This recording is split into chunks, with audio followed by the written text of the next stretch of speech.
आर्थिक रूप से संपन्न दुनिया के 7 लोकतांत्रिक देशों का क्लब या संगठन G7 एक बार फिर सुर्खियों में है। भारत के दृष्टिकोण से चर्चा का कारण पीएम मोदी का उस संगठन के सम्मेलन में शामिल होना है, जबकि भारत G7 का सदस्य भी नहीं है। ऐसे में आज हर जगह यही चर्चा हो रही है कि जब भारत इतने मजबूत देशों के संगठन का सदस्य ही नहीं है तो फिर इसे इनके सम्मेलनों में बुलाया क्यों जाता है। हालांकि सिर्फ मोदी ही इसमें शामिल नहीं हुए हैं। इनके पहले भारत के पूर्व प्रधानमंत्री मनमोहन सिंह 5 बार, जबकि अटल बिहारी वाजपेयी एक बार G7 सम्मेलन में बतौर मेहमान शामिल हो चुके हैं। ऐसे में आज एक सवाल देश के लोगों के जुबान पर है कि अगर भारत G7 का सदस्य है ही नहीं तो इसे बार बार क्यों बुलाया जाता है। आगे बढ़ने से पहले यहाँ बता दे कि जो देश G7 सम्मेलन की मेजबानी करता है उसे यह अधिकार है कि वो कुछ देशों के प्रमुखों को बतौर मेहमान आमंत्रित कर सकता है। इस बार ये सम्मेलन इटली में हुआ, लिहाजा उसने भारत के अलावा ब्राजील, दक्षिण अफ्रीका, अल्जीरिया,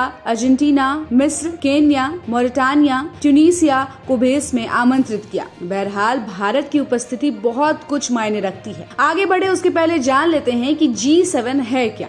G7 देशों के Canada, France, Germany, Italy, Japan, UK और अमेरिका ने पहले तेल संकट के बाद 1975 में फ्रांस में G6 के रूप में पहला शिखर सम्मेलन आयोजित किया था। कनाडा इस समूह में अगले वर्ष शामिल हुआ है। 2010 से 2014 तक रूस समूह का सदस्य था और तब से इसे G8 कहा जाता था। G7 की बैठक वार्षिक होती है जिसमें इन राष्ट्रों के नेता हर साल मिलते हैं। समूह की वार्षिक अध्यक्षता 7 देशों के बीच बारी बारी से एक सदस्य देश को सौंपी जाती है। G7 एक चार्टर और सचिवालय वाली कोई औपचारिक संस्था नहीं है। जिस सदस्य के राष्ट्र के पास अध्यक्षता होती है उसी पर शिखर सम्मेलन के उस वर्ष का एजेंडा तय करने की भी जिम्मेदारी होती है। यहाँ बता दें कि अब तक G7 समिट में 11 बार हिस्सा ले चुका है। 2003 में फ्रांस, 2005 में यूके, 2006 में रूस, 2007 में जर्मनी, 2008 में जापान, 2009 में इटली, 2019 में फ्रांस, 2021 में यूके, जर्मनी में 2022 और जापान में 2023 हिस्सा लिया था।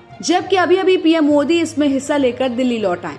भारत को इसमें बुलाने की कई वजह हैं। मसलन आज भारत दुनिया की 5वीं सबसे बड़ी अर्थव्यवस्था है। इसकी अर्थव्यवस्था G7 के 3 सदस्य देशों फ्रांस, इटली और कनाडा से भी बड़ी है। भारत ने हाल ही में अपनी G20 अध्यक्षता संपन्न की और भारत ग्लोबल साउथ की एक मजबूत आवाज बन चुका है। भारत ने पिछले G7 शिखर सम्मेलन में की गई अपनी भागीदारी में हमेशा ग्लोबल साउथ के मुद्दों को वैश्विक मंच पर मजबूती के साथ प्रस्तुत किया है। प्रधानमंत्री ने 2023 में हिरोशिमा में अपनी चौथी G7 शिखर सम्मेलन में हिस्सा लेने के दौरान 3 पूर्ण यानी कि प्लेनरी सत्रों में भारत का पक्ष रखा था। पहला सत्र working together to address multiple crisis विषय पर था, जिसे भोजन, स्वास्थ्य, विकास और लिंग पर केंद्रित किया गया था। दूसरा सत्र common Endeavour for resilient and sustainable planet विषय पर आधारित था, जिसे जलवायु, ऊर्जा और पर्यावरण पर केंद्रित किया गया था। तीसरा सत्र towards a peaceful, stable and prosperous world विषय पर आधारित था। आमंत्रित भागीदारी देशों के साथ मिलकर Hiroshima action plan for resilient global food security विषय पर एक संयुक्त दस्तावेज अपनाया गया।